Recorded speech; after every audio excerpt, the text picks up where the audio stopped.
What's going on, everyone? So today we're going to be giving the Leatherman Wave Alpha quick little preliminary review. I haven't been able to really test it. I'm sure my thoughts might change as I use it throughout the year.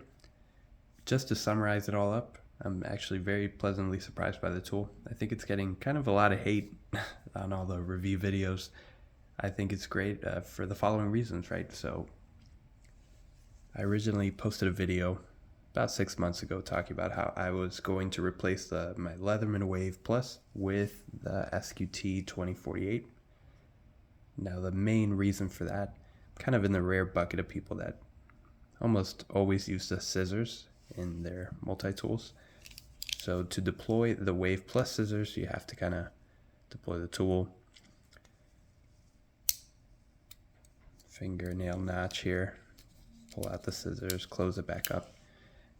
And yeah, the scissors on the Wave Plus are kind of tiny. So I picked up the SQT because it has large outside deployable scissors like the Surge. So I wouldn't have to carry around a massive tool like the Surge. And yeah, it's been working great for the past 6 months. I absolutely love it. On top of that, I was also, for $30, I was also able to upgrade the steel blade to a VG10 from whatever it came with. So I have an upgraded knife tool, barely have to sharpen it. It also came with a built-in bit driver here. Now for all these three reasons, right, I essentially turned this tool into my everyday carry. It's been really great. However, one consideration that I did not take into account 6 months ago is the pocket clip. Now it comes with a pocket clip, you don't have to buy it, it comes in the box. I absolutely love that at the moment. However, the design of this pocket clip, I don't know if you can kind of see this little notch right here. So essentially when it's in your pocket, it juts out about half an inch here from your pocket. So if you're wearing like a t-shirt or, a short dress shirt, if you have your shirt tucked in, this thing is going to jut out. And it's stainless steel, so in the right lighting, it's just gonna, all the attention goes straight to it.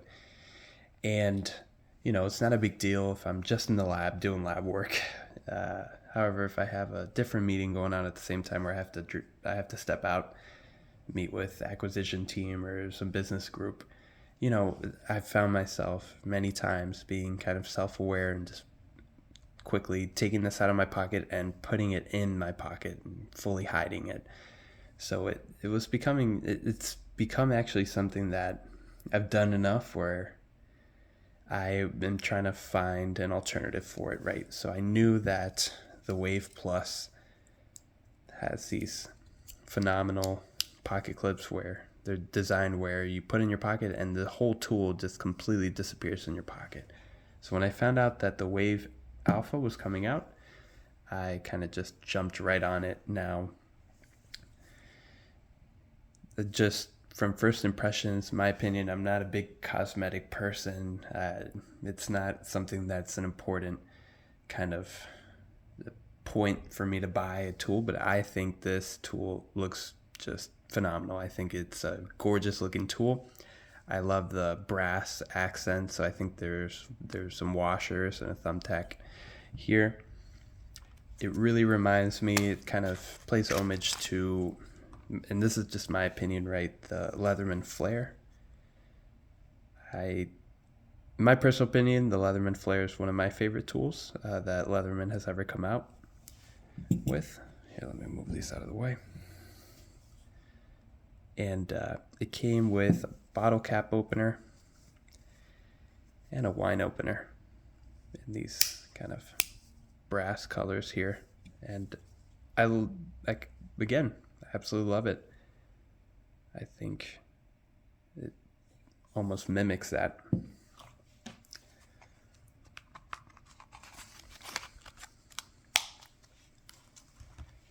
So let's quickly look at the MagnaCut blade. This is kind of the first kind of value prop of this tool, and I think it's why this tool is so expensive to begin with. And yeah, I'm sure there's tons of videos reviewing MagnaCut steel. Hopefully I won't have to sharpen it almost ever. Now, let's take a look at the scissors. Now, one of the big kind of improvements for me is not only the large scissors, but I am able to one hand deploy them from the outside. And that is something that I was not able to do with the SQT. So let's bring that tool back here. See, it's just two, maybe if I put in my fingernail in there, yep, but it's just really not practical. So I love that I now have a tool that I'm able to hide in my pocket and also quickly grab it out and still be really efficient at work. Just pull out the scissors, close them back up really easily. And they're very sharp. So here's some peristaltic tubing.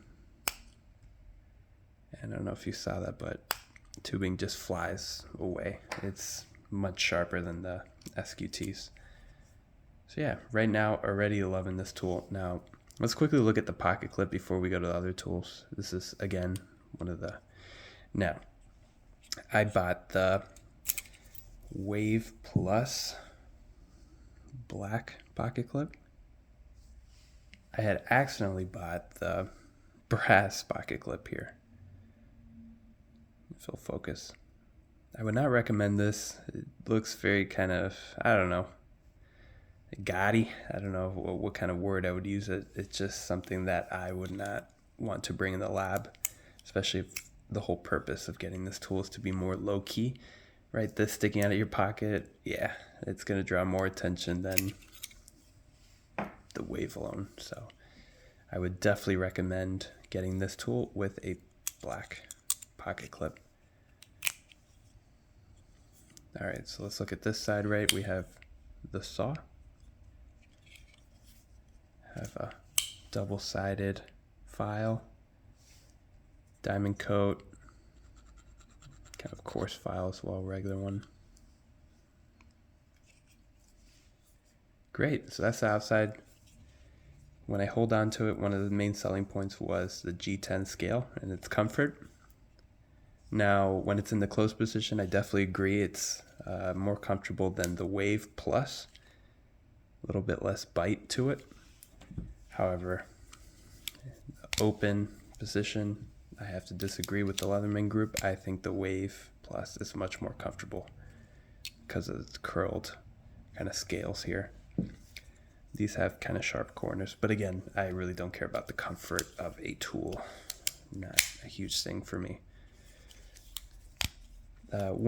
Two things that I think disappointed me of the Wave Alpha is the pocket clip wiggles around, and also the plier head is pretty tight out of the box. But these are things that will get fixed over time, right? Just at least the plier head being open or too tight, right? I could just keep putting some W40 and fix that problem. All right, let's quickly look at the tools. It comes with 4 implements here. Let's see here. All with a sewing hole, lanyard holder, micro driver, pry bar, same size as the Leatherman Waves Plus, and Leatherman proprietary bit driver and bottle and can opener. So again, just to kind of sum it all up, I really like this tool for being able to conceal it so much. I guess just have a tool that's more low key. I think I can live without the built-in 1/4 inch bit driver from the SQT. On top of that, just having a tool that gives me one-handed deployable scissors, MagnaCut blade.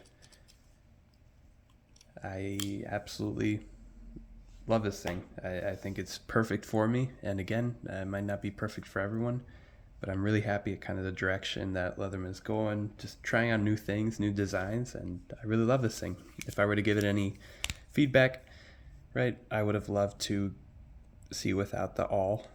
So maybe remove this tool, move the can opener to this side, and maybe if there's enough room, maybe have a 4mm bit driver here. So I think that would have been the perfect kind of tool there, but I don't think Leatherman's ever gonna bring a bit driver for a 1/4 inch or 4mm. So yeah, absolutely love this tool. can't wait to try it and really abuse it at work. So anyway, I hope you enjoyed this review video, and I'm sure I'll have some updates, but Happy New Year's to all, and I'll see you all later.